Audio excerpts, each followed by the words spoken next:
Revelation 16:21 provides a description of a celestial catastrophe in which immense hailstones, weighing 100 pounds each, descend from the heavens.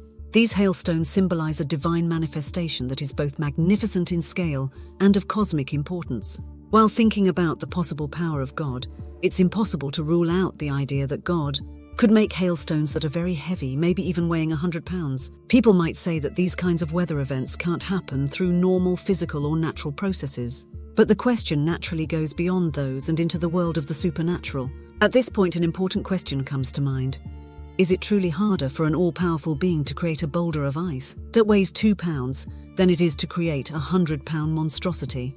The idea presented here says that there is no fundamental problem for an all-powerful God in carrying out either hailstone shapes. According to the reasoning put forth, placing restrictions on physical objects should prevent the formation of massive hailstones in the natural world. Might not mean the same thing to God, the Almighty.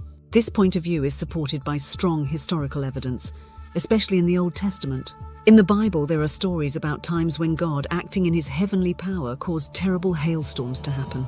One of these events that stands out is the 7th plague on Egypt, which is described in detail in Exodus chapter 9.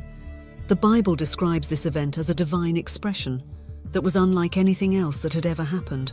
In the text, an amazing mix of ice and fire is described, something that had never happened before in Egyptian history.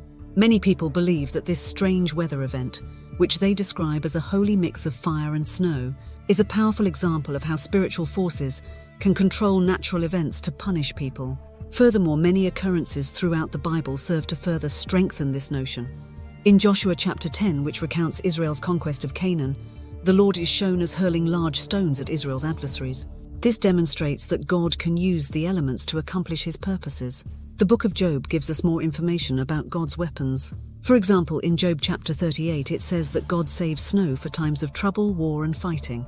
In Ezekiel 38:22, the prophet Ezekiel describes a terrible judgment that includes hailstones, fire, and sulfur, along with rain. Because there are so many examples from the past, it's hard not to believe these kinds of strange events will happen again in the future. If one believes that God has historically shown remarkable phenomena via the alteration of natural elements, it is not illogical to consider the possibility that God may replicate such occurrences in the near future.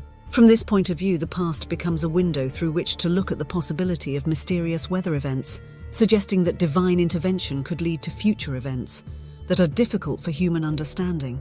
The hailstones in Revelation 16:21 serves as a symbolic representation of a celestial manifestation that exhibits grandeur on a vast scale and has significant cosmic significance in these last days of tribulation. Furthermore, it serves as a testament to the omnipotence and efficacy of God, as well as the meticulousness of his divine plan, which is infused with his profound knowledge. So let us trust the Almighty. Thank you for listening. Please like, share, and subscribe to Grace to Prophecy Network.